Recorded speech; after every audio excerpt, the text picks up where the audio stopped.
Hi, and welcome back to my channel. In today's video, instead of a recent reads episode, because at the time that this goes up, I will be somewhere in the Mediterranean and will not have had any time to film, edit, upload, or the ability to do any of those things for a recent reads. So instead of that, you have the mid-year book freakout tag. So, you know, that's just the name for it. There's no freaking out going to happen here.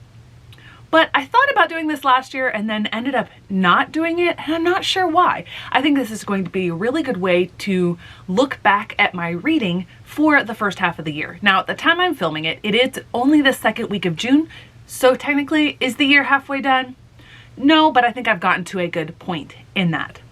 So if you see me looking down, I have my list here of the questions and my answers to the question, and off to the side here, we have the stack of books that I'm going to be referring to. The first question that I have here is the best book I've read so far this year. So what I did is I went back to my log and I sorted them numerically. Is this a good thing? Is this not a good thing? I'm not really sure, but the book that was on top actually surprised me because I had kind of forgotten that I read it. But as soon as I saw the title, I remembered how much of an impact that this book made. I am also including one other book in this because at the time of filming still I haven't entered it into CAWPILE yet, but I'm pretty sure it's going to be right up there on top. And so the one that I had kind of forgotten about, but no I haven't, is Take My Hand by Dolen Perkins Valdez. This book got a 9.71 on CAWPILE. That is literally almost perfect. This is historical fiction. It's very hard-hitting. It's based on a true story and it packs such a punch. It is so... I'm running out of words to use here. I almost said impactful, but packing and impactful, basically the same thing. It's illuminating and revealing. It just shines a light on issues with females' reproduction and how that got wrapped up into racism and all those other things that happen at this time period. This book elicited visceral reactions from me while I was reading. And if a book does that, it's going to be here at the top. And so the other book that I literally just read 2 days ago at the time of filming, it's very, very similar to that. It's not quite historical fiction because the events depicted in here happened only approximately 10 years ago. That's as long as the lemon trees grow. I picked this book for my book of the month selection because Fairy Loot is also doing a special edition. I've heard really amazing things about this book. I literally almost stopped reading this book. Zula Katu did an incredible job depicting the horrors of that the Syrian regime inflicted on its own people, on children, on sick and injured people at a hospital. Obviously, I've been following along with this since this uprising started back in 2011, but it doesn't take away any of the impact. I struggle to come up with words to describe this book. I'm pretty sure this is going to be my #1 book all year. And I've said that several times, and even those books did not make it to my best books so far. But the book hangover I had after I finished this book, absolutely amazing. Everyone needs to read this. We need to do more. Question #2, best sequel. So I actually have 4 books here because 3 of them tied. The one that was at the top is actually only the novella portion of it, and that is Unlocked. So the reason why I'm talking about the other 3 is because this whole book is not the best sequel. What happened in here that Shannon Messenger did with the characters? She introduced Keefe's perspective to this and had it go back and forth between Keefe and Sophie. The way that it just pulled on those heartstrings, it cannot be beaten. So this is the best sequel that I've read so far this year, but only the novella portion of it. So the 3 books that tied. One is the conclusion to a duology, one is the conclusion to a trilogy, and the last one is the 3rd book in a series. The 4th book was supposed to come out this year, but has gotten postponed yet again, and may not ever come out, which is unfortunate. So I'm not going to spend as much time on these books as the others, but I'm just going to briefly mention all 3 of these were 5 stars for me. So we have A Fire Endless by Rebecca Ross. I loved this book so much, even more than the 1st book in the series. Next we have A Conjuring of Light by V.E. Schwab. For so many people, this is the worst in the trilogy for them, but I loved it the most, and it's gotten me really excited for the Threads of Power, Fragile Threads of Power, that's coming out later this year. And then the last is Hollowpox by Jessica Townsend. I was just really excited because Silverborn was supposed to come out this year, but doesn't look like it will be. All right, next we have a new release that I haven't read yet, but want to. I'm going to direct your attention right over here to all of my BookBox books. Most of these are fairly new releases or were when I got them, and I haven't read them yet. The most anticipated book of the second half of the year for me, I don't keep track of this as much or like track down the days. If I watch videos and see anticipated releases, I'll put them on my TBR and I'll eventually get to them, or they will come in a subscription box or something. But there's one that I pre-ordered even before publication got delayed just a little bit to later this year. I'm so excited for it, and the cover looks fantastic, and that is A Tempest of Tea by Hafsa Faizal. Biggest disappointment.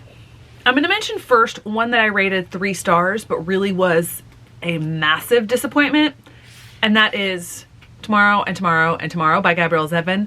I can see how well this book was written, but I did not like it at all. And then we come to a book that, as you saw in the last episode of Recent Reads, I absolutely detested. I will not get into those details there.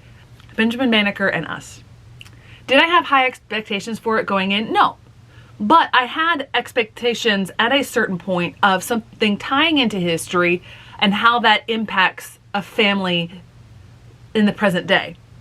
This author could not take her gaze from herself for like 1 second. This was some of the most toxic writing I have ever read. I hands down do not recommend this book. I have a feeling this might be one of my lowest rated books ever. Next we have Biggest Surprise, and for that one I have Dread Nation by Justina Ireland, another one of my 5-star reads for the year. This was a biggest surprise, not in the sense that I didn't know that Justina Ireland could write well, but the fact that I hate zombies. Zombies are not my thing. They're not my paranormal creature. This features zombies, and I loved this book. I cannot wait to read the second in the series. New favorite author? Again, I'm going to go with Justina Ireland because this year I have read 2 more by her. 5 stars. Hands down. Like, Rust in the Root is probably going to be on my top 10 for the year. Justina Ireland is fantastic. As a runner-up, I would also say Kelly Yang because I have read 2 more of her books this year, and I read another one at the end of last year.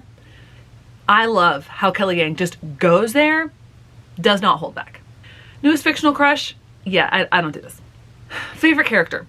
I've read a lot. And I know that there are characters that I really enjoy that have made an impact on me, but I have a really hard time remembering names, remembering details, unless I'm specifically pulling something out. So I'm gonna have to say I don't necessarily have one favorite character. It's probably a problem on my part, especially because I read so many books. Books that made me cry. I don't cry often, but I already mentioned one earlier in this video, As Long as the Lemon Trees Grow. This just tugged on my heartstrings so hard, I had to stop and just be like, oh my word. Phenomenal. Books that made me happy. There were a lot of reading experiences that I really enjoyed. I do tend to read a lot of hard-hitting books, as you can see with As Long as the Lemon Trees Grow, with Take My Hand. So I don't read a lot of feel-good, fluffy sort of stuff. So I struggled a little bit at first trying to come up with something, but but then I remembered Crumbs by Danny Sterling. This was just adorable. I had a smile on my face the entire time reading this. So good, so adorable. Favorite book to movie adaptation? I have to admit, I don't watch a lot of TV or movies. There is a book that I read earlier this year because of the book to movie adaptation. I have yet to watch it. My mom and stepdad have, and my mom says it's so good, as good as the book, and that is A Man Called Ove. Well, that's the book. The movie, they changed his name to Otto. I cannot wait to watch that. But I don't have a favorite because I really haven't seen any yet. Most beautiful book. Now, I can't remember whether my next subscription episode is going up before or after this video, but in that I talk about some of the most gorgeous books that I've received. And so I have a lot of really pretty books, like for my unboxing videos, the books that are behind me, like the Legendborn set, the Strange the Dreamer set, the Daughter of Smoke and Bone set. Those are all absolutely gorgeous. But I had to say a book that I received this year is one that I read recently and I cannot get enough of, and that is The Adventures of Edmina Al-Sarafi. I showed the details in that subscription video, but I'm going to show them again here. We got block sprayed edges, but we've got this gorgeous design here. I mean, the cover is also phenomenal. And then I think what puts this one on top of all the others, gilded end pages with maps. Not only is it they're one gilded end page, there's two, and they're unique. And then we have the cover itself. Absolutely phenomenal. Hands down, this is the most beautiful book I received this year. And I've received a lot. Fairy Loot. Oh, I just remembered. The broken binding ones that are up there are also gorgeous and stunning. I should get those down. So these will take a second place to Adventures because this is the normal cover. But we've got that sprayed edge. We've got these end pages and then a wraparound cover. Lastly, what books do I need to read before the end of the year? Need? That's subjective. But for myself, for my lists, I have my series starters right here. Back here, I have my Buzzwordathon books. Here, I have my 23 in 23. I also have the rest of my SCASL project. I also later in the year will have my Goodreads project. And for that, I'm pretty sure of a couple books, a few books that are going to be on that list that kind of probably want to try to tackle before I get to the list time so I don't have as many to read. And those are Fourth Wing. I have no doubt that's going to be on the list. It's probably, unfortunately, going to win. The last of the most recent Cassandra Clare Shadowhunters is going to be on there. I'm not going to purchase any more Cassandra Clare books. I really don't necessarily want to read more, but if I want to read all of those for the Goodreads project, I'm going to need to read that. And then unfortunately, her adult book, Swordcatcher, is coming out within the window. It's coming out in October, so that's probably going to be on the adult list as well. So I'll be reading that at some point as well. So there you go. There's my first mid-year book freak out tag, whichever order that those go in. Thanks so much for watching. I hope to see you in the next one.